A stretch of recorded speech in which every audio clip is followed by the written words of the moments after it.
Good morning, everybody. I'm going to talk a little bit about playing harmonics as a way to exercise your violin. So, a little bit about harmonics really quickly. You have a string, and it touches at the bridge and then touches again up here at the nut. And there's your string length. Okay, and harmonics happen when you take that length, and if you play that open note, there it is. In this case, it's a G, D, A, and E. G, D, A, E. Now, if you were to play that note, if you were to take this distance and cut it in half, that would play an octave above G. There's your first harmonic. Okay, so let's listen to what that sounds like.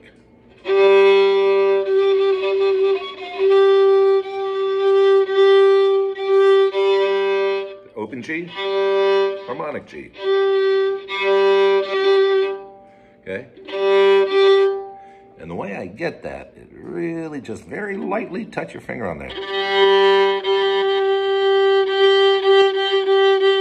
So what we're doing is we're creating an artificial balance point at the halfway mark. That cuts the strings in half. This half and this half vibrate at the same rate at an octave above the open.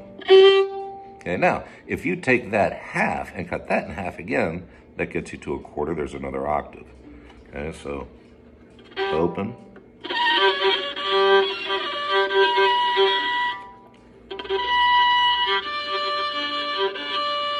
I think that's it.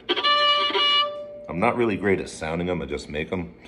So, at any rate, that's basically fundamentals on harmonics. The exercise that I'm talking about doing is using the harmonics that your violin can create to exercise your violin. Because what happens is when I play the harmonic, I start playing frequencies at multiples of the dominant open string. So like the A vibrates at 440, first harmonic, 880, and so on and so forth. So it's multiples of the open frequency.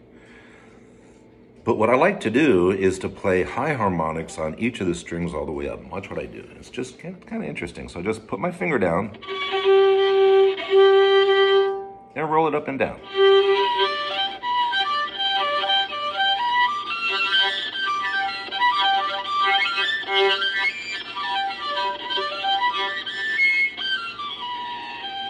Now, we got to be real careful because it can make really screechy, nasty sounds. The whole goal, find the harmonic and play it. Ooh, that sounds screechy. Can I make it better? I don't know. Let's see.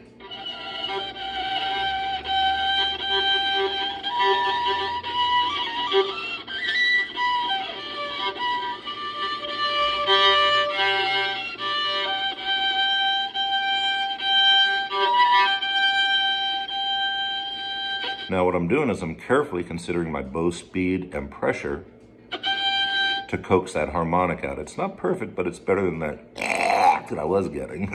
And that's control of the bow.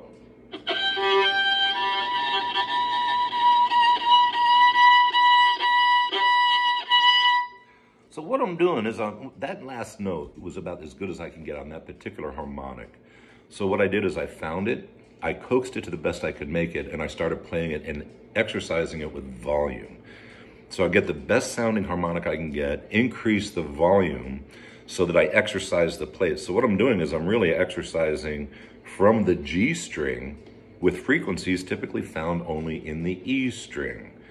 Okay, and so what it's doing is it's affording more of a balanced exercise of the instrument itself. And then when you get up to the E string, you start getting into glass starts to crack up in these frequencies.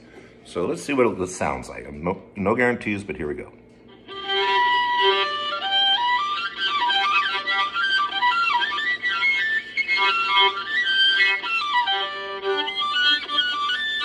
I'm on the D string now.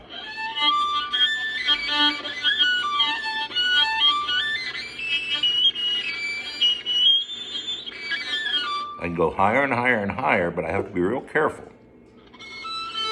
Now I'm on the A string.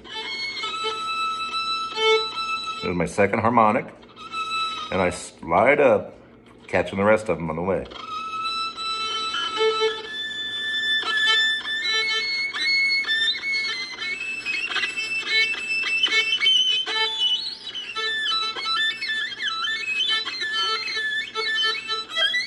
Now the E.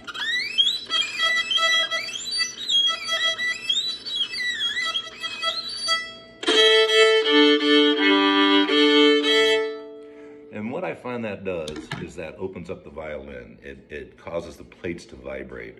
It puts hours of playtime on there, on the instrument, without putting hours of playtime on the instrument.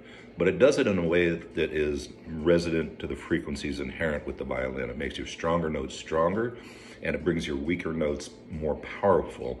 But that's providing that you find the note and you continue to play it as strong, clear, and consistently as you can, and that again gets back to control from the bow. So I find doing those exercises is just a really great way to kind of wrap up a whole lot of the skills that I find is important in playing, primarily the bow hand. Can I get those great notes and those hard harmonics? And then to bring the instrument and opening that up and getting it to, so that when I do an arpeggio, it's more balanced, more powerful. And it tends to identify those wolf notes, which then I can go back and practice to make sure that I can play through them without causing them to bark. So, don't know if it was helpful, but there you go, ladies and gentlemen. Have a wonderful day. Keep playing. And send audios, man. I hear your violins. Boy, they're beautiful. Just keep it coming. Thanks. Love you guys. Bye.